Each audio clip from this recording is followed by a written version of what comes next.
This episode is brought to you by One World Empowered. Hey there, tired mama. Do you wish you could push a reset button on your energy? Like, do you want to keep up with those Energizer bunnies that are running around you all day? I know. I feel ya. Coffee can only do so much. Well, don't you worry. I've got you covered.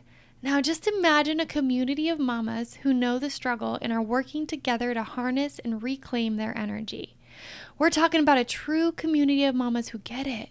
Daily practices to jumpstart your days, accountability partners, group coaching calls to ground and recenter you throughout the 28 days. Does this sound like the exact dose of medicine you need in order to feel 100% again? If so, this program is exactly what you need if you want to be more present with your kiddos, if you think a new routine will help you maximize your time and you enjoy having an accountability partner to help you with developing that new routine and those new habits, if you'd like to increase your patience and energy all while reducing your stress and anxiety, and if you think it would be amazing to have an understanding community of mamas who get it and are on the same path towards healing. Mama, today is the day you choose you and level up. Come join our 28-day energetic reset for moms by visiting www.oneworldempowered.com/workwithme and click the Learn More option next to the Energetic Reset program, or just scroll down and click the link in my show notes below. I can't wait to meet you and witness you step into your full potential. See you there, Mama. Bayard said something about that I thought was so brilliant. He was asked, do you have advice for other Black gay activists? And he said, I think the most important thing I have to say is that they should try to build coalitions of people for the elimination of all injustice. Because if we want to do away with the injustice to gays, it will not be done because we get rid of the injustice to gays. It will be done because we are forwarding the effort for the elimination of injustice to all. And we will win the rights for gays or Blacks or Hispanics or women within the context of whether we are fighting for all.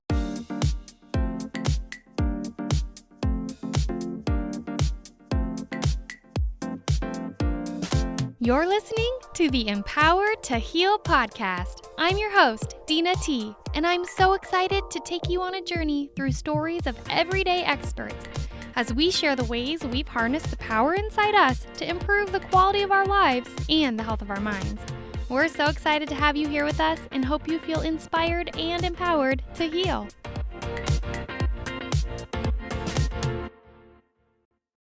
Hello, you beautiful souls. I am really excited that you guys are tuning in today. We are well into Pride Month. And as you know, if you've been listening this month, I have really committed to creating a space here where we can be allies to the LGBTQIA plus community, honor stories, create education, create connection and empathy around what it's like to go through trying to figure out your sense of identity in such a foundational way in a world that sometimes isn't ready for you. And so I'm super excited today. I'm going to be having a beautiful conversation with our guest, Lee Wind, who is an author and blogger in the LGBTQIA plus community. And he's made it his mission to be an ally for queer youth and teens with a goal to create as much opportunity as possible for youth and teens to know that they are not alone and to understand just how prominent being queer has been throughout history. Lee's mission is a personal one, which I cannot wait to share and chat with him today about. He's actually the author of 2 books, the crowd-funded young adult novel Queer as a $5 Bill, which has been featured as a Publishers Weekly indie success story and one of the Publisher Weekly top 5 independently published middle grade and young adult books of 2018. And it's the winner of the National Indie Excellence Award for Best Book for LGBTQ children and young adults. And then he's just launched this past April 2021 his latest book, which is a middle grade nonfiction book titled No Way They Were Gay, Hidden Lives and Secret Loves, which has been honored as a Junior Library Guild Gold Standard selection and has been featured in Publishers Weekly. I'm super excited to chat about this book today because I think it's so phenomenal to be able to look past through history and see that this isn't a new age experience. This isn't something that's just come up in the past few years and been a fad or popular, which some people feel, but this is something that has spanned generations and cultures for as long as we can tell. In addition, he's also the blogger and founder of the award-winning blog I'm Here, I'm Queer, and What the Hell Do I Read? With over 3.1 million viewers. You guys can find this at www.leewin.org, which will also be noted in the show notes below. Lee, welcome to the Empower to Heal podcast. I'm so honored to get to speak with you today. Thanks so much, Dina. I'm really happy to be here. Oh, it's really exciting for me to be able to sit in front of you and have this conversation because you have poured years and years and years of your life into creating these books and this blog safe space for youth and teens to realize they're not alone, and they never have been. Like, they've not, even if they feel lonely in their deepest darkest moments, if you even span through the book that you've put together for history, this love is love, and it's been love forever. Yeah, absolutely. I grew up thinking I was the only guy who liked other guys in the history of the world, and I felt so isolated. I didn't have the internet, and I think for kids today that have the internet, it would be hard to know that you were the only guy that liked other guys, or girl that liked other girls, or the only person that felt that they didn't fit into the two gender boxes that our society tells us that everybody's supposed to fit into. But I think that there's been this sort of straight washing of history, that this idea that that we have men who love men and women who loved women and people who love without regard to gender, and then people who lived outside gender boundaries spanning back thousands and thousands of years. And it's just, there's been this concerted effort made by the people in power to sort of rob us of that history. And the crazy thing is that it's not just our stories of the queer community. Like, if we can bring down that sort of the false facade of history, it kind of opens up the history for everybody. That there are the stories of women and poor people and people of color and disabled people and indigenous people. Like, there are all these other stories that have also not been told. And so I get very excited about that fact, because it's like once we bring down that false facade of history, then all this rainbow light starts spilling out and it illuminates everybody. It so does. I was listening to, so on YouTube, you've posted your launch of this book that just launched 2 months ago, right? It's brand new into the Brand world. new. And you created a space where you did this. I thought it was beautiful, but it was like trivia. And I was watching that and I was floored by what you shared. I was like, oh my God, I cannot wait till my book arrives to like dig into all of the trivia. And like, King James, really? Like, there's so much in there that you just can't believe. Like you said, no way they were gay. No way they were gay. And to really understand that, like, you guys, the whitewashing, the depiction of biases throughout our history, throughout our Bible, right? If you even think of the Bible, the King James version of the Bible, something that I mean, myself growing up have used throughout our life, in everyday life, to understand that that is not a tool to use or discriminate against any one population. And the King James himself, right, Yeah, expressed his love for a man. that was astonishing. I was just completely blown away. And it's funny that you say, like, yeah, throughout researching this, I just kept saying, no way. No way, they were gay. What? And then eventually I was like, that would be a pretty good title for the book. Yeah. It's the perfect title, and it resonates so deeply because I feel like every trivia question that popped, I was like, nah, no way, that cannot be true. Well, actually, the trivia questions went so well in the book launch that I put together, those BuzzFeed quizzes that are sort of like, which Disney princess castle would you live in? Yes. And then they have a bunch of fun questions, or like, are your colors fall, winter, spring, or summer? Yeah. So I put together one of those quizzes, and it's perfect for Pride Month. It's like, answer these 9 queer history questions to discover your pride colors. And it kind of riffs off of the trivia, and it gives people a taste. So maybe we can put that in the show notes as well. Absolutely. because it's really fun. It's a fast, 9 questions, and it does give people this amazing, surprising thing that like some of this queer history is like right in front of our faces, and we have no idea. Like okay, the Statue of David by Michelangelo, right? Like so. All right, so everybody knows Michelangelo. He painted the Sistine Chapel ceiling, carved the famous David statue, and he was in his 20s, and he spent 3 years carving this statue of David that was basically his expression of male beauty. And we know that he was a man that loved other men because we have primary source evidence. We have this amazing, love poem he wrote to Tommaso de Cavalieri. And even though, like, I think it was a few decades after Michelangelo died that one of his relatives changed the pronouns in the poem to make it seem like he had written it to a woman. And then it took hundreds of years for us to kind of get it restored to the original way it was told. So back to David. So Michelangelo carved a secret into the statue of David. And so you have to imagine, so I was lucky enough to actually go to Italy, and I went to see the Statue of David, and it's in this museum in Florence. And I am 6'4", I'm really tall. And the statue is on this pedestal, and the pedestal is above my head. So David's feet are over 7 feet tall.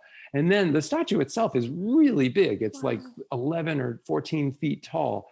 So his eyes, the statue's eyes, are so far up.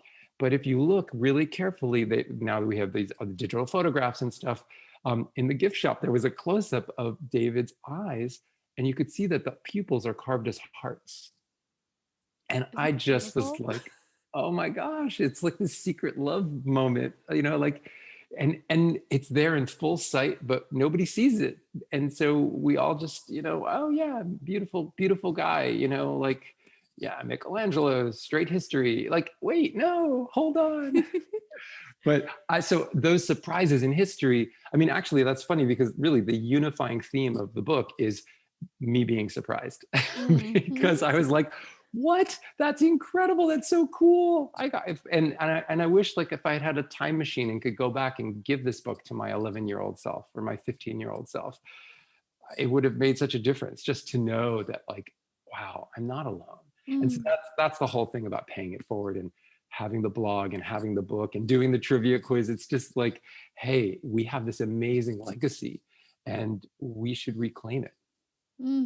And I love the intention you've put in your research around it. So, no way they were gay is like filled with research. It's filled with actual facts that you have dug up throughout history to put together so that we can see the reality, right? Not what's I think of like when I was in social studies, right? Growing up and history class, everything that we learned was very biased, right? It's biased for America, number one, is biased for white men, number two, right? Like there's everything is really just organized in this way that it tries to emulate power, and to be able to have something that's not filled with things that have been changed over time, like changing pronouns. That's to me is such an honorable beauty to be able to touch and see and experience.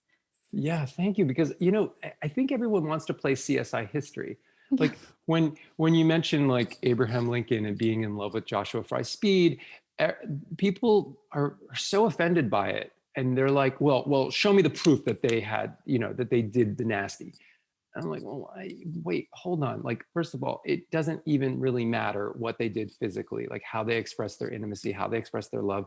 If we look at the primary source materials, if we look at the letters that exist, that have been published in multiple places between Abraham and Joshua, that Abraham writing Joshua, like it's there. And I mean, I'm not out to convince the world that I'm right and they're wrong about history.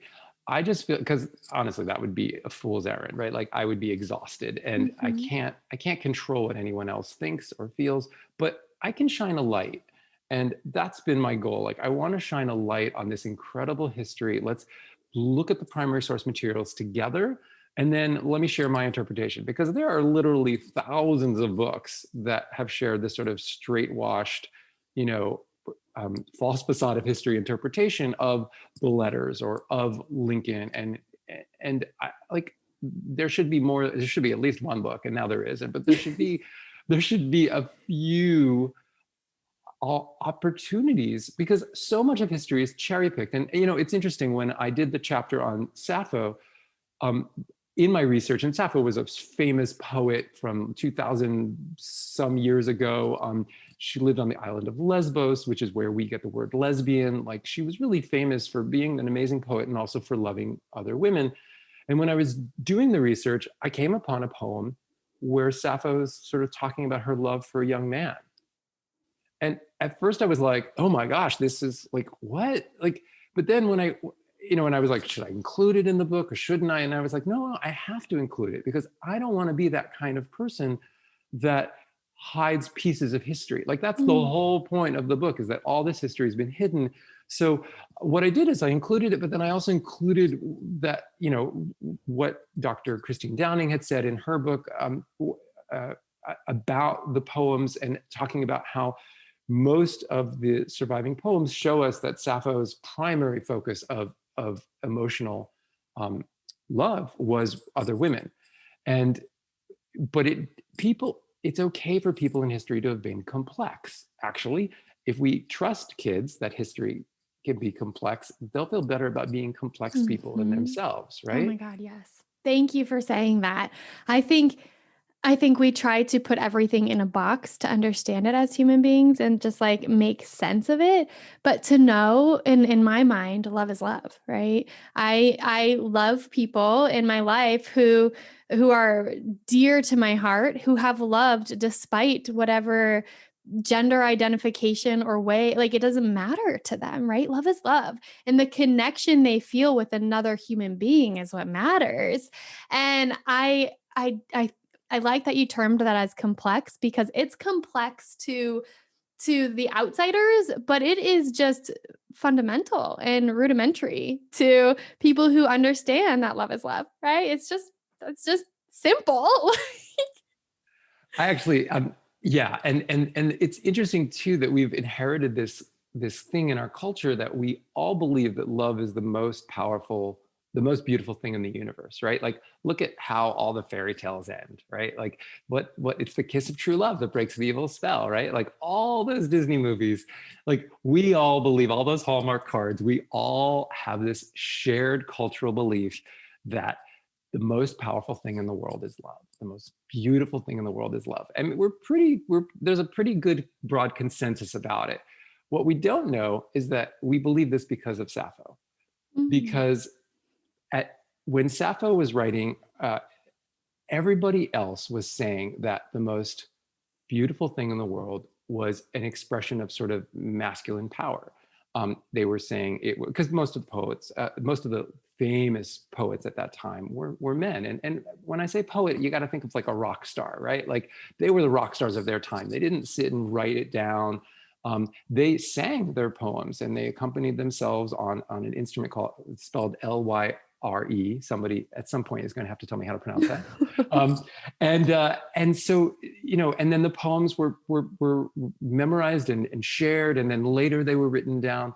So at that time, everyone said that the most important thing was like a fleet of warships, or an army marching, or a bunch of men on horseback, like as a cavalry. Like, those were the things that poets idolized, right? Those were the things that were talked about. And Sappho wrote this poem, and because she was a woman that loved another woman, there was hundreds of years of centuries and millennia of trying to erase the existing proof of her work. So we know that there were like about 7,000 lines of poetry, and we only have about 800 that have survived. But among those that have survived, there is an almost intact poem where Sappho talks about how she knows that the most beautiful thing in the world isn't that fleet of warships, or the army marching, or the cavalry. She knows that it is whoever you love, because she would rather see the face of the woman she loved, Anactoria, flashing radiant, than all the force of Lydian chariots and their infantry in full display of arms. And it's And she uses this as her proof, right? Like she had this thesis, and her proof was the famous Trojan War, which was ancient even in Sappho's time.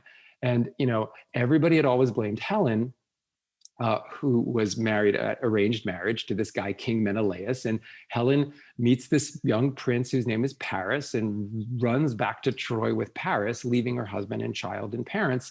And everybody blamed Helen, right? Like this was the face that launched 1,000 ships. Like everybody said, oh, that woman was to blame for this 10-year tragedy, this war.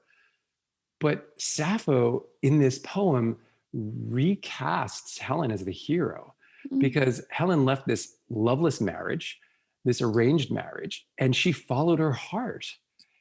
And that's sort of the proof that Sappho uses. And this poem that Sappho composed captured the hearts and minds of people. And it kind of came down through the centuries. And that's why the kiss of true love is what wakes Sleeping Beauty from the evil spell. That's why we all believe in the power of love. It's because Sappho was in love with Anactoria, and we've lost that connection, but the legacy of that is with us today. Wow. My mind is blown right now. Like completely blown. To be able to trace it back in history to that degree and see that she's the foundational like shift in perspective for people around seeing love as the strongest, most powerful, beautiful thing. Like I don't think I've ever thought about where the idolization and the energy and the foundational connection to love started. Yeah, and I want to give credit to Dr. Christine Downing. She said this in her amazing book, Myths and Mysteries of Same-Sex Love. I'm reading a lot of adult books and then trying to distill it down to language that an 11-year-old could actually get stuff from. It's like a joke, right? Like sometimes people are like, are you like discovering? Are you like an explorer? Are you, I'm not going anywhere but the library, really, like the internet and the library. But there is a trail that you can follow, and it's amazing. Like I read an article in the New York Times about a book about Gandhi being banned. And I was like, what? And they were talking about how the book mentioned that the soulmate of Gandhi's life was actually this guy, not his wife, Kasturba, who he married at 13, but this guy, Herman Kallenbach, this German Jewish architect that lived in South Africa. And I was like, what? So I read the article and then I got the book. And then I'm reading the book and it's like 2 pages and it's a discussion about his relationship with Herman Kallenbach. And indeed, Joseph Lelyveld, in this, this Pulitzer Prize winning author that did this biography called Great Soul. He talks about Herman being the soulmate of Gandhi's life. And then I was like, where is he getting this? And then I went to the footnotes, right? The endnotes. And I was like, oh, they're the letters. And then on the internet, I found that all of Gandhi's letters and correspondence they're in the public domain. They've been published and they're online for anybody to download and read. And so then I spent weeks reading hundreds of letters back and forth between Gandhi and Herman Kallenbach. Oh my gosh. And most of them are the letters that Gandhi wrote Kallenbach. Because Gandhi destroyed most of the letters that he received from Kallenbach, thinking it's sort of a little unclear. A lot of times the destruction of primary source evidence was done by the people themselves, either to protect the other person or to protect themselves, or done by family after they died. That was the case with Eleanor Roosevelt's letters to Lorena Hickok. After Eleanor died, Lorena and a mutual friend, they sat for hours and burned letter after letter after letter. And the reason that Lorena told Eleanor's daughter was that Eleanor wasn't always so very discreet in her letters to Lorena about their love. So, but then, you read the letters and there was a love contract between Mahatma Gandhi and Herman Kallenbach, where they pledged love to each other, such love as they imagine the world has never seen. I mean, I kept saying, my mind is blown. I can't believe this. And then my husband was like, saying your mind was blown feels kind of old fashioned. Maybe you want to come up with a better way of saying it. Well, then call me old fashioned. No, I mean, but I felt that way constantly. And in fact, when I did a post online about the Michelangelo and the statue of David and the eyes. Somebody used the sort of exploding head emoji, the mind blown emoji, and I was like, oh yeah, it is relevant today. It's not old fashioned. You can have your mind blown. It's totally cool. Yeah, it's still with the times. Don't worry about that one. You shared a little bit about like creating the research or using the research you found to create books that could be applicable for 11-year-olds to read. Can you share with us why that age group is so important to you? Where does your heart tug with that? Oh well, so in two ways. On a very personal level, I remember being 11 years old and going into the closet. Like Mm, I have like an incredibly strong memory of the very moment, the very day, the very hour, the very minute that I mm, realized I felt that I had to hide being attracted to other guys because if I didn't, I would lose my family. I would lose my being mm, loved. I would lose everything. And it's such a strong memory. And I also then spent 14 years hiding my authentic self, hiding who I was. I didn't come out fully until 25. mm, And that, though I look back on those 14 years, and it really motivates me to want to create a world where kids can be authentic right away. And I know it's not safe for every kid to come out right away, but at least to themselves. I mean, I didn't admit it to myself till I was 21, where I mm, was like, okay, look, dude, you got to stop dating girls because you do not feel what you're thinking you might someday feel, and you have to be honest with yourself. And mm, then it was like, look, another 4 years before I was brave enough to tell my family. I was so scared. And I think that, we look at the research and families that reject their children for being queer, those kids have such difficult outcomes. So, but we do know that there's this protective power of any adult that's a safe person in a child's life can change statistically. We know mhm, this, like mhm, can change the outcome for that child. So the mhm, more safe adults there are, the better off every kid can be, mm, right? So I feel like for us adults, it's like the challenge is, well, how do we let them know we're safe people? Like, because there's a difference between being an ally and being a bystander, right? Like there's no such thing as a silent ally. If you're silent, then you're a bystander. mhm, So I always think like, what can we do as adults to signal to young people that we're safe for them? mhm, And I think there's a million ways we can do it, but um, one of the ways is just like something simple like putting your pronouns after your name on your Zoom account or mhm, on your email signature. And it kind of lets people know that like you understand that gender is not necessarily something you can know from someone's name or from what they look like, that you want to respect people that may have pronouns that are different than what is expected, and that you accept and embrace and celebrate the fact that there's a place at the table for anyone of any gender. mm. Like that's a really small thing that we can all do, that I think can make a huge difference, especially in this moment where trans people are being really targeted in this sort of very cynical, organized way, with over 100 anti-trans laws that have been introduced just in this year. So I think that that's a really simple thing you can do. And then, there's things like having books in the library that are, doesn't have to be mine, but it could be, but some books that include queer stories, and then some books that are like lighthouses that are like, here's a queer book and it's on display. And like, that actually makes a big impact, even for the kid that would never be brave enough to like go and pick the book up. Trust me, they see it. Mhm. They see everything. I like that you're identifying simple messages that we can easily do, right? Easily do in order to be that lighthouse or be that safe space for somebody. I think that there can be a common misconception that you have to be you have to present in a certain way. And let's talk a little bit about fear, right? Let's talk about, so I interviewed one of my dear friends, Joel, and he was sharing through his identity as a gay man, he's been battling this fear, and the fear doesn't come from personal experiences. He doesn't have personal experiences to reinforce that fear that he has, but the narrative in his brain is like he's his worst enemy around it. And if you are standing up as an ally in the community for queer youth, queer people, then it could feel like, okay, is this vulnerable for me? Or am I going to get isolated by my own community by doing this? And the simple things that you're sharing kind of like bypass that fear. Like it doesn't take a huge, like, presence in order to change your pronouns on your signatures. It doesn't, that's a simple thing we can do that can kind of, it doesn't have to be overrun by a fear narrative.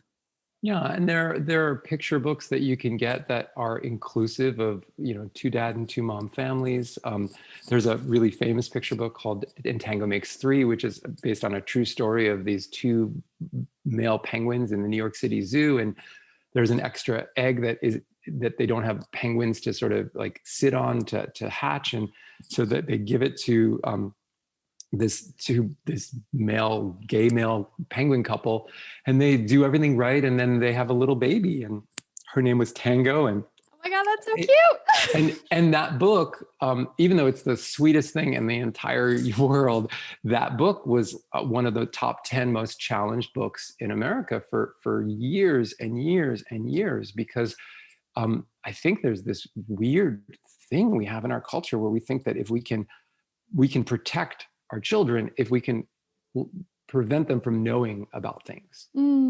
But actually, that just puts our kids in danger. It makes our kids feel so isolated and so alone with their emotions, with their feelings, with the if they're queer, with their authentic selves, and you know, and we see it with things like suicide too. That like nobody wants to talk about suicide, and it perpetuates it. It does. And and we know all this, and yet still it happens that people feel like adults oftentimes feel like not only do they want to prevent their own children from reading it, but then they want the book to be removed from libraries. And when you look at those lists of like the top 10, which I believe the ALA publishes every year, the American Library Association, they say like, what are the top 10 most challenged books across America? And, you know, a challenge is a very formal thing where someone writes a complaint and basically asks the library to remove the book from the collection. It is unbelievably how many of those 10, the reasons given are, you know, it includes, you know, gay or lesbian or bi or trans characters or themes. And I think part of this idea of what's appropriate and what's not appropriate for an 11-year-old is also language, right? Like we have this word homosexual that we use in our culture to describe gay people. And I think it does us a real disservice because it makes everybody focus on sex, right? Homosexual. And we don't refer to straight people as heterosexuals, right? But when we do this for the queer community, what it does is it makes everybody focus on the way that people have sex. And we are very hung up on sex in our culture. And we definitely don't want to talk to kids about sex. And so it makes it like, oh, well, if you talk about gay people, you're talking about sex. Of course you shouldn't talk to them until they're 18. And then you end up with countries like Russia passing laws and states like Tennessee trying to pass laws where it's illegal for anybody to say anything positive about queer people to kids. Literally, that's a law in Russia. And it's been a law that they've tried to pass in Tennessee a number of times. But it's based on this misunderstanding or this sort of horrible PR campaign by the powers that want to hold back diversity and hold back queer people. Because if we were thinking about love, you know, when I've been with my husband for 24 years, and you know, the love between me and him and our teenage daughter, that's the same love that holds everybody else's family together. Like you said, love is love. So if we changed our mental model, and instead of using the word homosexual, if the word was homolovual, like, wow, what a different conversation we would be having, I love right? that. I do too. I mean, it's a little bit of my mission. I don't know that we'll ever get it adopted, but like, come on, like homo-lovual history, homo-lovual rights, homo-lovual community. If we talked about love, everything would be so different. And I think that thinking about kids, love is a completely appropriate thing to talk to the youngest child about. We do it all the time. Mhm. And also identity. There are all these people that are like, oh, you can't know your identity. Like, really, I mean, you can be questioning your identity, but I think a lot of that questioning is just because there's so many, the voices of society are so loud about what you're Yes. supposed to be. And just Yes. getting to a quiet place where you can actually figure out who you are and how you feel. But that internal sense of identity, it's not, none of this is a choice. I saw a tweet the other day, and it was based on a review of my book online, and it was like a response in the thread, and somebody was saying, it was well intentioned. They were saying that, they agree love is love, but why do we even need to, talk about people being LGBTQ when it's just a choice that people can make and they should be able to make the choice? And I was like, whoa, whoa, whoa, whoa, whoa, whoa. Wait a minute. When you're queer, when you're a man, a guy who likes another guy, a guy who can fall in love with another guy, which is what gay means, or a woman that can fall in love with another woman, which is what lesbian means, or a person that can fall in love with somebody else no matter their gender, which is what bi or pan means, or when you're a person that lives their life outside gender boundaries, like, or believes that your internal sense of gender is different than what you're told you should be by society.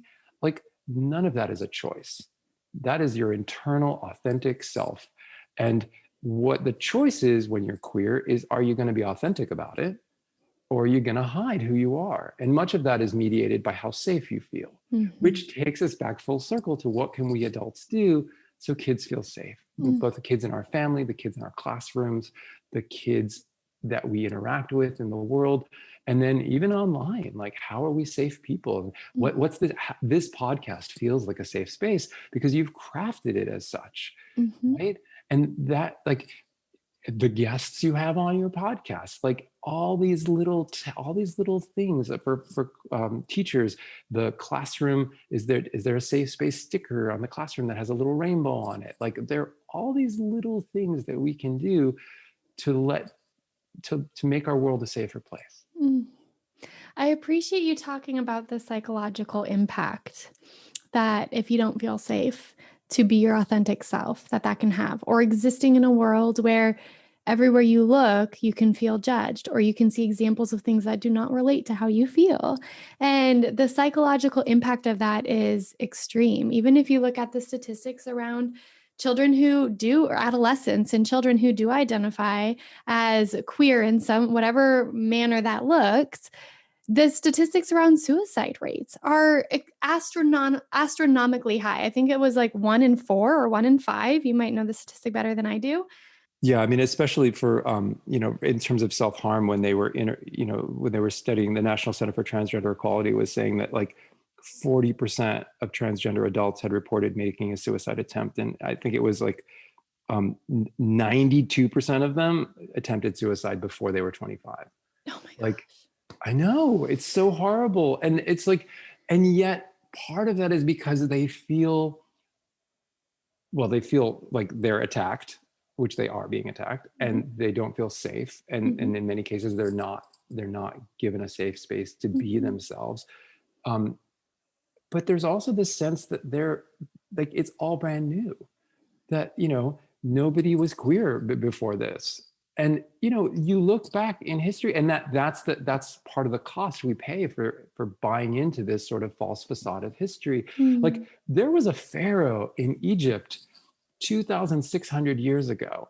The pharaoh Hatshepsut, and over 22 years, Hatshepsut completely changed their presentation of gender.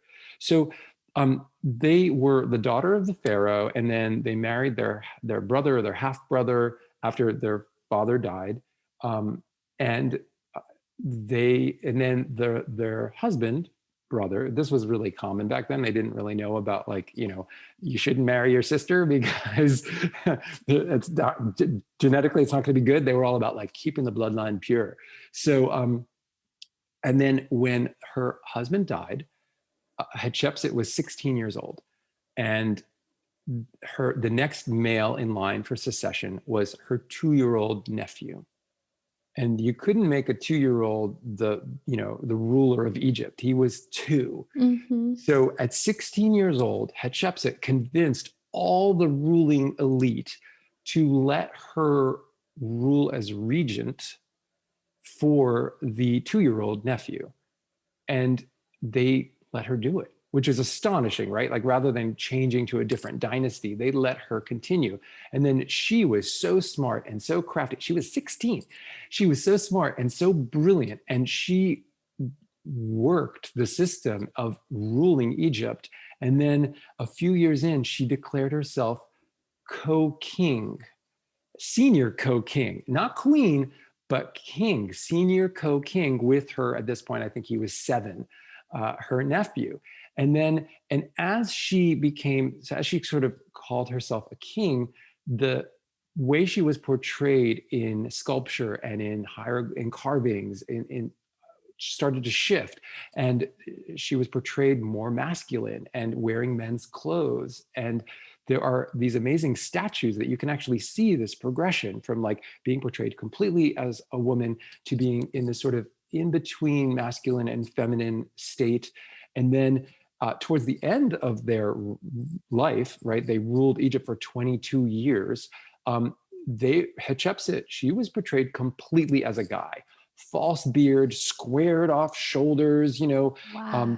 like just strong jaw, like completely as a guy. And it is amazing to see this progression. And in fact, one of the temples that Hatshepsut had built during her reign was called the Temple of a Million Years. And there are statues of Hatshepsut as the goddess Osiris that you can see this shift. And so in Egyptian art, there was this really cool thing that, well, I don't know, cool thing, but interesting thing, that women were portrayed with a particular color. The pigment was yellow. And that was because, women, noble-born women basically lived inside. Like they didn't get sunlight on them, and they were portrayed, with the color yellow. That was very standard in Egyptian art at that time. Men who were out in the wide world, I know patriarchy, but they were portrayed with the color red. The skin tone was red. And so with Hatshepsut, you can actually see that on the both extremes, like the statues were yellow, the statues were red, but in between the statues were orange, Oh my gosh. which was completely unusual for Egyptian art. But it blew my mind.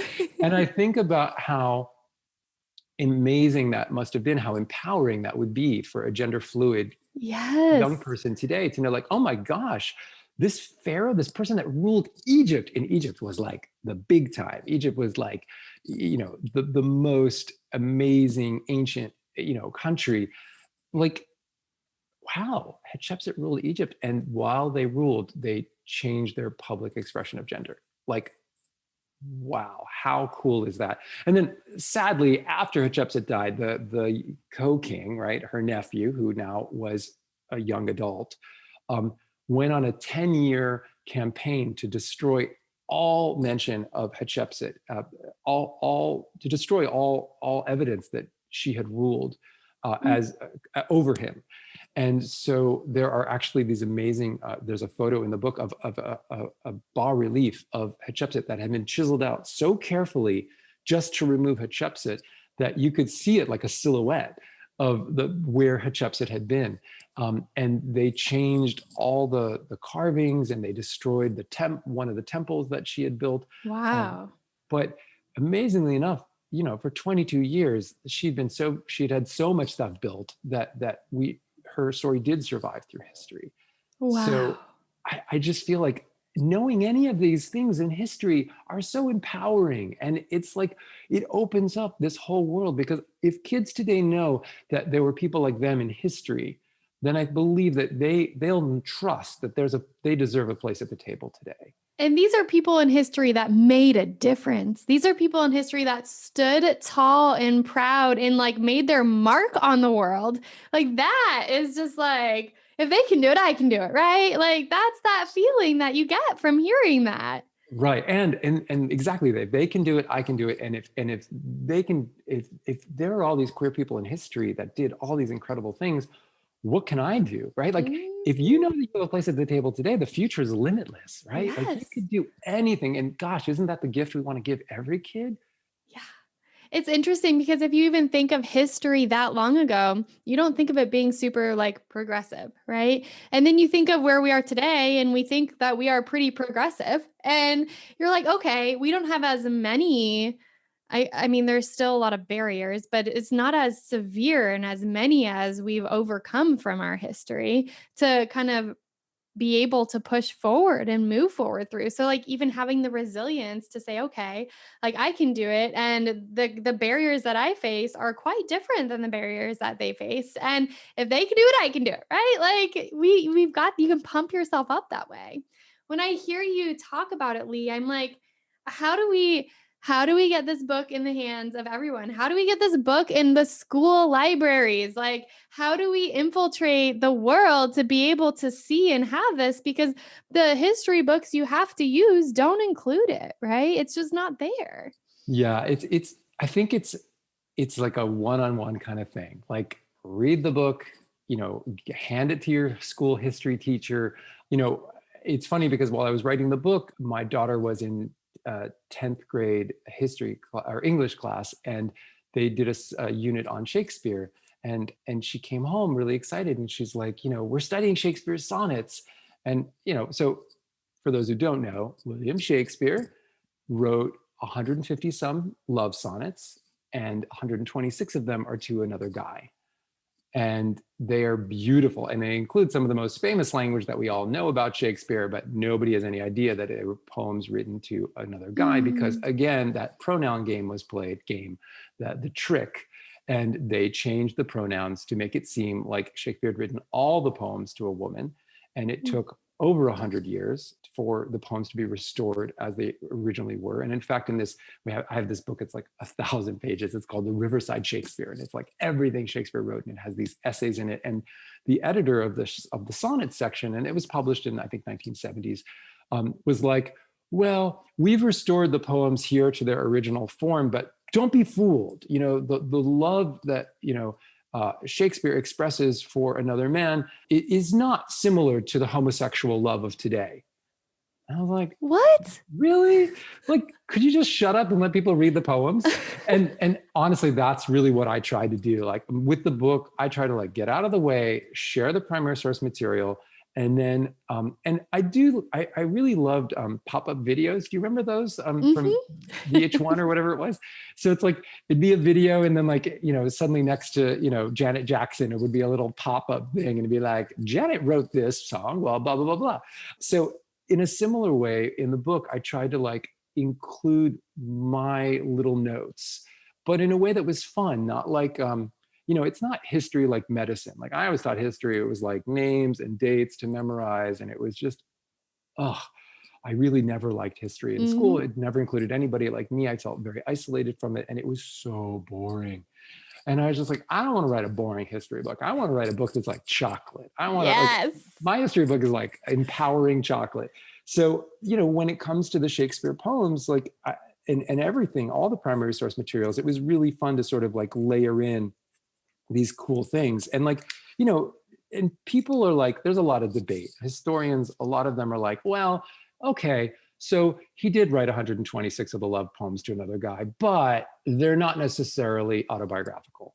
Mm. And I'm like, okay, that is totally that is your interpretation. But I Mm. interpret it differently. I think they are Mhm. completely autobiographical. And, he talks really openly. Sonnet 144, opening line, two loves I have of comfort and despair, which like two spirits do suggest me still. The better angel is a man right fair, the worser spirit a woman colored ill. Could he be any more open about loving a guy and loving a girl? Like, this guy was bi. I think it's incredibly clear. from the historical record. But, you also have to take things in context. And it was not a cool thing to be a gay man in Elizabethan England. Like that was, you know, you'd be killed and all your property would be taken. Mm-hmm. And so your family would not, it was like so detrimental. And a lot of those anti-gay laws that were in England ended up coming to everywhere that England colonized, right? So America. Mm-hmm. In fact, still there are countries in Africa, there are countries in the former sort of British Empire that still have anti-gay laws on the books that are from that era. Mm. And we're still fighting. Those fights are still happening today. And yet you look back at Shakespeare and it's like, man, this is amazing. All these beautiful, beautiful poems. Sonnet 18, shall I compare thee to a summer's day? Thou art more lovely and more temperate. That was to another guy, right? Like that's mind blown emoji. Yes. I love just being able to think and disprove, honestly. For me, I hear a lot of people say, like, this is just a fad. Like it's more and more kids are identifying this way because it's the cool thing to do or it's the thing. And no, people are starting to feel safe and it's not a fad. It's existed for as long as we can trace back to history, people feeling this way. And that to me is it's empowering, it's enlightening. Like there's this connection of like just because you're seeing it more in your life does not mean that it's a fad. It's meaning that people are waking up. People are feeling safer. People are stepping into who they are and they're taking that risk because more and more people are doing it and there's power in numbers, right? You feel the force of that. It's Right. not a fad. And each of us has such power. So going back to that 10th grade English class, so my daughter came home and she was like, we're doing the sonnets. And then the next day, like, we did the sonnets, but he didn't mention any of it. Mm. And it turns out that he taught the sonnets and he mentioned the sonnets and they actually looked at one of the sonnets and it was a gay one. It was one of the ones written to another man. And the teacher never mentioned that Shakespeare wrote it to another man. I wonder So if that teacher even knew, like that teacher's yeah. education is like scrubbed out of that No, too. that was what was so crazy. So like we, and it was actually one of the sonnets in my book that I used because it was such a clear, beautiful example of, and so amazing. So our daughter was really upset. So we went and talked to the school and we were like, and it turns out the teacher did know it. He did know that Shakespeare wrote that sonnet and another 125 to another man. He just didn't think it was important enough to mention. And I thought, well, what a horrible message to all those kids. I mean, that's almost worse, right? Like it's almost worse that he knew and decided that he was going to withhold that information. But again, that goes back to that idea, like he didn't want to rock the boat. Like he didn't want parents upset that their kids would find out that Shakespeare was a guy who loved another guy in history. He didn't want to disturb that false facade of history, but good gosh, that is your job. You're teaching the kids. So we had a big thing with the school and he ended up telling the classroom that like 2 weeks later, like, oh, by the way, it wasn't a huge, I think it was a victory, but it maybe wasn't as satisfying as like let's actually teach a lesson on Shakespeare's sonnets and the fact that they were written to another guy. But at least it was acknowledged and that teacher learned that he can't do that. Yeah. And the administration learned Gotta that teach the whole truth. Yeah. And the administration learned that they're going to get called on it. Mm-hmm. So like that was really kind of hard to do. And, but for those that are emboldened, you can send an email or you can speak with the teacher if it feels safe. And again, a lot of this is about like, what can you do and how can you feel safe? And, there are allies in the schools. Librarians, by and large, are amazing allies. And for younger kids, school nurses are amazing allies. The school counselors can be allies. Like look for your allies. Like what are the other parents? And then I think maybe for me, the thing that I've learned over the most from doing all of this stuff and just living my life is that I'm gay, and I'm like the G of LGBTQIA2 plus, and my job is to be an ally to everybody else, to all those other letters, and then beyond everyone else in the queer community, my job is to be an ally to women and to people of color and to Indigenous people and to disabled Yes. people, to everybody that's been marginalized, because honestly, like, they're using the same tools to hold us all down. Mm. And if we can all support each other, we can change the world. And I think that those people, and that was another amazing thing that happened at our daughter's school, is that we teamed up with the Black Student Alliance and the Latino Student Alliance and the Asian Student Alliance and the parent groups, all the parents that were supporting the kids, the student groups, started supporting each other, and we all started to go to each other's events and to support each other and cheer our kids on, whether it was, kids from Pride Project or the GSA, or kids from all the other groups. And I think that's how you build community, right? and Yes. and we all support each other, and that way we make it safe. Because if you're going, okay, my total hero from researching the book is Bayard Rustin, who was an openly gay Black man in the civil rights movement, and he was the guy that taught Martin Luther King Jr. about nonviolent protest, and he organized the March on Washington, that famous March on Washington where Martin Luther King Jr. does his "I Have a Dream" speech. Like, Bayard organized that march. Like, he was really involved in the civil rights movement, but he was completely sidelined because he was openly gay. Mm. But Bayard had this line, and this was like another like incredible moment from history, where I went to college and I was still so closeted. I didn't even know my college had a gay student alliance. Like, I just didn't even know it was there. And I don't know if I would have gone, because I was so afraid still to be my authentic self. But in doing the research of the book, I discovered that not only is Bayard this amazing guy who did all these incredible things, but that when I was in college in 1986, Bayard came to my college, to the University of Pennsylvania, and spoke, and to the gay student group. And I actually have a quote from him in my book. And if you can allow me, I want to read it. Yes, please. So he said, "The job of the gay community is not to deal with extremists who would castrate us or put us on an island and drop an H-bomb on us. The fact of the matter is there is a small percentage of people in America who understand the true nature of the homosexual community. There's another small percentage who will never understand us. Our job is not to get those people who dislike us to love us, nor is our aim in the civil rights movement to get prejudiced white people to love us. Our aim was to try to create the kind of America, legislatively, morally, and psychologically, such that even though some whites continued to hate us, they could not openly manifest that hate. That's our job today, to control the extent to which people can publicly manifest anti-gay sentiment." There's so much wisdom in that. What? I know, and it sounds like it was written yesterday, right? Like that's our job today, to control people's ability to manifest racist, anti-Asian, anti-gay sentiment. Like, we need to get us back, forward. We need to move forward to the kind of America where if people are racist, they're doing it in the privacy of their own minds. If they're homophobic, they're doing it quietly in the privacy of their own minds, because they cannot, we got to get to a place where they cannot publicly manifest their hate. And then Bayard said something about that I thought was so brilliant. Like, he was asked, like, do you have advice for other, Black gay activists? And he said, "I think the most important thing I have to say is that they should try to build coalitions of people for the elimination of all injustice. Because if we want to do away with the injustice to gays, it will not be done because we get rid of the injustice to gays. It will be done because we are forwarding the effort for the elimination of injustice to all. And we will win the rights for gays or Blacks or Hispanics or women within the context of whether we are fighting for all."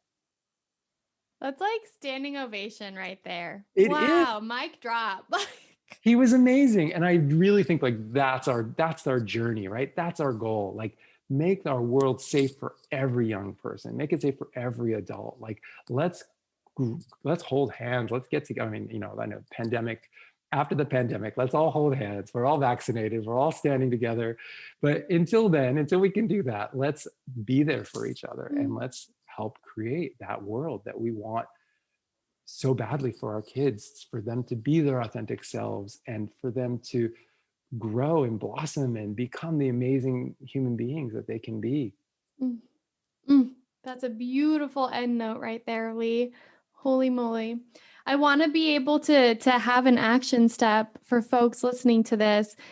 Check out the show notes, check out the book, message your local libraries, request to get that book in the library so that you can get access to it and your community can get access to it easily. If you've got kids in school and you're connected to the teachers or the principal or somebody in the school, let's go talk to them. Let's put this in the hands of our youth because that's where our future lives. The youth are our future. They're the ones, if we can create the full picture, the full understanding, having just like assurance, self confidence, showing up as yourself, you will produce what you need to in this world for the world to be better, right? It will happen. If we are authentically ourselves, we will blossom, right? And the world will Absolutely. blossom. And so that's your action step listening to this, you guys. Go and check out his book. Get it in the hands of as many people as possible so that we could spread this world and we can enlighten people on the real history. Thank you so much, Tina. That was beautiful. Thank you, Lee. I'm going to have all the links you guys need in the show notes if you have any questions. And you're going to have access to the blog where you can have access to messaging Lee, learning about his thoughts, seeing how things progress. And then can you also share with us, Lee, you got another book that's about to come out here. And can you share with us just a little bit of that so we have a teaser of what we can expect? Sure. So in October, I have a picture book coming out called Red and Green and Blue and White. And it's based on a true story, inspired by a true story that happened in Montana in the 90s. And so red and green are the Christmas colors and blue and white are the Hanukkah colors. And in this town where every other house on the street was decorated for Christmas, there was one house that was decorated for Hanukkah. And that was Isaac's house. And somebody at night threw a rock through the window of Isaac's house, sort of knocking over their sort of decorative menorah. And this hate crime really rocked Isaac's family, and the community, because, Isaac and his family had a choice. Like, do they hide being Jewish, or do they, after the window is repaired that day, the next day, do they light their decorative menorah again? Do they put up the Hanukkah decorations again? And then they decide they did light the decorative menorah. They did put up the decorations. And across the street, Isaac's best friend Teresa, who was watching, her house is decorated for Christmas, right? And this is the true part, that in a moment of sort of like friendship and solidarity, Teresa draws a picture of a menorah and puts it up in her window, facing the street, and she writes, "For Isaac." Oh, And that moment of the double moment, like a child standing up for themselves and a child standing up for someone they care about. That, and that really caught on, and people really rallied in that community, and they were like, you know what, we don't want to be the kind of place where people don't feel safe to be themselves. We want to be a place that really embraces this idea of America as a pluralist society of people of many different faiths. And so it kind of caught on, and like their friends started doing it, and the school and the people were drawing menorah images, and then the local paper published an editorial and a full page image of a menorah. And so over a 3-week period, this entire community started rising up in defense of this idea of like embracing diversity. And 10,000 windows had the menorah up in them. Oh my gosh. In addition to the Christmas decorations, they had the menorah to say, not here. Like in this is where we celebrate everybody. And it was schools, and it was libraries, and it was places of businesses, and it was homes. And when everybody stood up for this ideal of what community is, the haters backed down. And it's the story of how in this one small town in Montana, love won. Oh my goodness. I literally got chills when you said that the neighbor friend drew the menorah on her window. It's like, that's what you were just talking about in the quotes that you read. Like, can we stand together and quiet the ability for the hatred to be loud, right? Can we stand together and have that unity and that love be what's present? And what I love so much about the story is that it's kids can do it now. they can stand up for themselves. They can stand up for someone they care about. They can stand up for celebrating differences. And I think it's really empowering. So It is. it's not about queer history, but it is about us all standing up for each other. And, there's a lot of anti-Semitism happening right now in our world. And, I think that unfortunately, it makes the book kind of timely, but it comes out in October. It's called Red and Green and Blue and White. And I have to give a shout out that it was illustrated by Paul Zielinski, who has done some amazing, he's won the Caldecott and gotten the Caldecott honor like 3 times. He's an incredible illustrator. So the illustrations are absolutely beautiful. Oh my goodness. I'm so excited to see it. And so it's a picture book. So is that for children then? It is. Yeah. It's absolutely for children. Again, it's goodness. like these are the things that we should be talking to kids about. Absolutely. That's what should be on the shelves in our kids' bedrooms. Like right there. Sounds great. Lee, thank you so much for gracing us with your presence today. It was an honor to get to talk with you and share this time together. And I'm so excited for our audience here to come and discover all your beautiful work. Thank you, Dina. I so appreciate the opportunity. And thank you for making this a safe space for me to share. Oh, absolutely. Thank you so, so much for tuning in today. I hope you are feeling inspired and empowered in your own healing journey. I know that many of you listening might be reflecting on your own stories that you may feel called to share. If so, please reach out to me at dinat@empowertoheal.com. That's DENAT@empower2heal.com. Or drop me a message through my Instagram handle at empower2heal. I would love to connect with you and learn about your journeys so that we can hopefully continue to spread these powerful life lessons on empowering ourselves to heal. My contacts will also be linked in the show notes below so that you can easily find me. We are so eager to start a movement in showcasing the many ways we can heal. And you can be part of this movement too by capturing images and tagging them #empower2heal on Instagram. We look forward to seeing all the ways that you are empowered to heal. I love you, beautiful souls, and thank you so, so much. Please be sure to subscribe, like, and review.